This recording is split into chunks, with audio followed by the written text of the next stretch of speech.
Hello everyone, কেমন আছো তোমরা সবাই? সকলে খুব ভালোই আছো। আজ আমার জন্মদিন।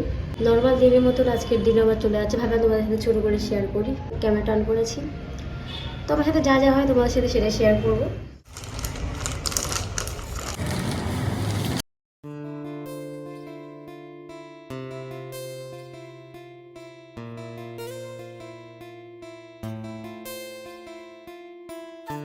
আমার নতুন বেড কভার বিছানো হয়ে গেছে। কোথায় যাবা? কার জন্য খুঁজে দিতে যাবা? তোমার জন্য। আমার জন্য আজকে এই বেড কভারটা এনেছি, তাই আজকে সুন্দর করে বিছিয়েছিলাম। আমি বলেছিলাম সাদা বেড কভার খুব ভালো লাগে, কিন্তু আমি সামনে আর এই জায়গাটাতে অনেক সময় ভিডিও করি আর কি, ব্লগ করি। জানি না বড়মশাই কী করে রাতে বেলা। তো যাই হোক, আমি এখন মন্দিরে যাবো, সেটুকু তোমাদের সাথে শেয়ার করবো। এরকম সারাক্ষণ আওয়াজ হয়, প্রচন্ড পরিমাণে বাস যায়, করতে থাকে হাল টাইম করতে থাকে। দুধ গরম করছি। দুধটা যে আনা হয়েছিল বাজার থেকে অনেকক্ষণ বেলায় হয়ে গেছিল। কারণ হচ্ছে আমি আগে ঘট করে রেখে দিয়েছিলাম ঠাকুরের জন্য। সবটা ঠাকুরের দিলে আমাদের কোনো কথা নেই।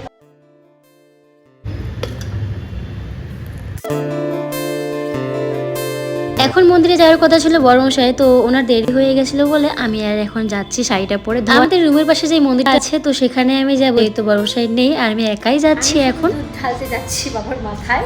আমি যেতামই না, আঙ্কেলের দোকান দিয়ে যাবো। আঙ্কেল তো এসছে।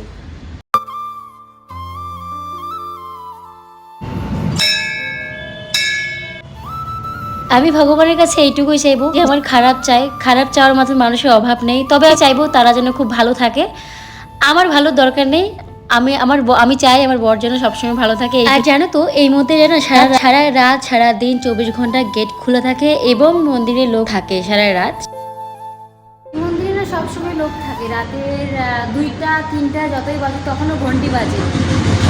একটা জিনিস ভুলে যাই, এই বাড়িতে ভাড়া থাকি নাকি এটা আমার নিজের বাড়ি। কারণ এই পুরো বাড়ি, পুরো ছাদ আমাকে এখন ঝাড়ু দিতে লাগবে। আওয়াজের জন্য আমি পরে ভয়েস ওভার করি। এই দেখো আমার কাছে 3টা ঘুড়ি, তাহলে ঘুড়ি ওড়ায়। এবার বলো কি করে পেয়েছি আমি। এখানে প্রচুর বিকালবেলা ঘুড়ি টুড়ি অনেকে হচ্ছে গিয়ে ওড়ায়। আর একটা কালো পেয়েছিলাম। মোট আমার কাছে 3টা ঘুড়ি আছে। এইগুলো পেয়ে সত্যি আমি খুব হ্যাপি যে আমি ওড়াতে পারি না। এখন আমি পুরো বাড়ি ঝাড়ু দেবো। এখন আমি কাজের মাসি। এখানে কয়েক মাস থেকে এটাই বুঝলাম, এত পরিমাণে ধুলা আমি ভাবতে পারছি না। মনে করো আমি যদি এক বেলা ঝাড়ু না দিই তাহলে অনেকটা ধুলা পড়ে। রোজ যদি তারপরেও ধুলা, মানে এখন একটু কম আছে, যেহেতু শীতকাল। প্রথম যখন আমি ঝাড়ু দিতাম না, একদিন আন্টি এসেছিল। আন্টি প্রায় আসে, বকা দিয়েছিল। বকা এই জন্য দিয়েছিল যে আগে তো তোমার বর থাকতো, তখন তো ছেলে মানুষকে আমি কি বলবো, এখন তুমি মেয়ে আছো, তুমি তো ঝাড়ু লাগাতেই পারো না। তো আমার কথা শুনে হয়তো মজা মানে হাসতে পারো। সত্যি কথা এটাই যে আমি বুঝতে পারতাম না যে আমি কোন দিক দিয়ে ঝাড়ু দিব বা কোন দিক দিয়ে আমি দিব না।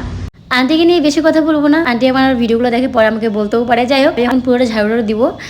এবার আমি অনেক বকা দিয়েছিল, তো আন্টি বলেছিলাম ঠিক আছে তুমি ওকে দিতেই পারো, তুমি আমার মায়ের মতো, কোনো ব্যাপার না। আমি এসেছি উপরে ছাদে, এখন সন্ধ্যা হয়ে গেছে। ও হ্যাঁ, আমরা কিন্তু ছাদেই থাকি, তার উপর ছাদ আছে, তো সেখানে আমি এসেছি। বিকালবেলা ভিউটা কিন্তু এখানে অসাধারণ সুন্দর, অনেক প্রচুর পাখি যায়। তার মধ্যে আমাকে আন্টি ফোন করেছিল। হ্যালো, बाहर नहीं तो घर पे ही हूँ। नहीं वो मैं छाप पे, इसलिए। हाँ नहीं, ठंड तो लगता है लेकिन अच्छा तो लगता है ना। छात पे अभी आई हूँ, अभी এইসব করছে আমার বার্থডে বলে কথা। আমার সারপ্রাইজ, কিন্তু রুম তো একটাই, তাই সারপ্রাইজ দেওয়া হবে না। এটা আমাকে আন্টি দিয়েছে, আন্টি পাঠাইছে পার্টস। খুব সুন্দর পার্টসটা। দেখো, পার্সোনালি পার্টসটা আমার সত্যি খুব ভালো লেগেছে। তো পার্টসটা হলো আন্টির তরফ থেকে বার্থডে গিফট আমার জন্য। ভালো লাগছে না? কোথায় যাচ্ছ? আমাকে রেখে কোথায় যাচ্ছ তুমি? আচ্ছা দেখবো কি করি। দিতে পারবা না, তার কারণ আমি তোমার সঙ্গে সব সময় থাকবো। আমি সব জানবো। কোথায় যাচ্ছ এখানে? এই এটাতে কি আছে? এখন ছিল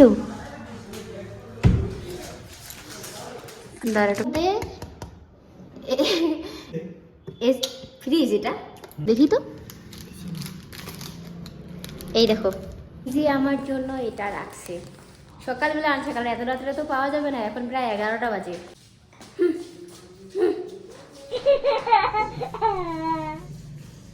তোমার হাত যে বড়, হয় নাই তো।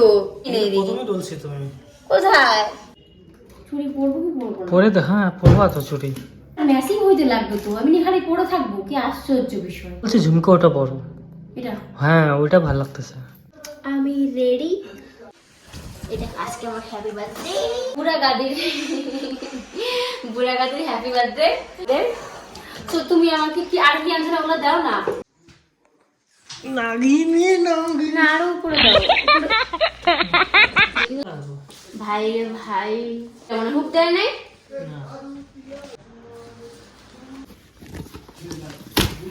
পুরো দিয়ে দিছে কেকটার মধ্যে, কিন্তু খুব স্মেলটা খুব সুন্দর। কিছু লেখো নাই কেন এখানে? লিখতে লাগতো তো সোনা, সোনা লিখতে লাগতো এখানে, আমার জান লিখতে লাগতো।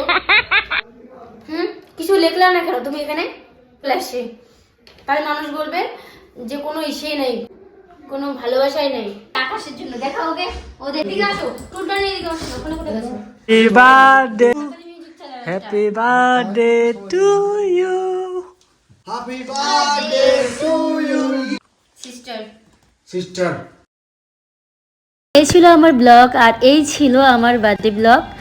আর কোথাও না কোথাও মন খারাপ এই জন্য যে আমার বোনরা আজকে নেই আমার পাশে। এখন কেক টেক কাটা হয়ে গেছে, খেয়ে ফেলছি আমরা সব, তোমাদের জন্য কিছু রাখি নেই। শোনাই এইগুলো কোন ধরনের কথা, সব কেক খেয়ে ফেলছি। তবে বন্ধুরা আমার আজকে দিনটা এভাবে কেটে যায়, যাই হোক সম্পূর্ণ তোমাদের সাথে শেয়ার করলাম। আরেকটা কথা, আমি কিন্তু অনেকটাই বড় হয়ে গেছি, তোমরা কি জানো? এবার হচ্ছে অনেকের মনে অনেক কোশ্চেনের উত্তর এটাই মানুষকে সবকিছু শিখিয়ে দেয়। সবাই ভালো থাকবেন আর আমাদেরকে আশীর্বাদ করবেন। ভিডিও এই পর্যন্তই ছিল।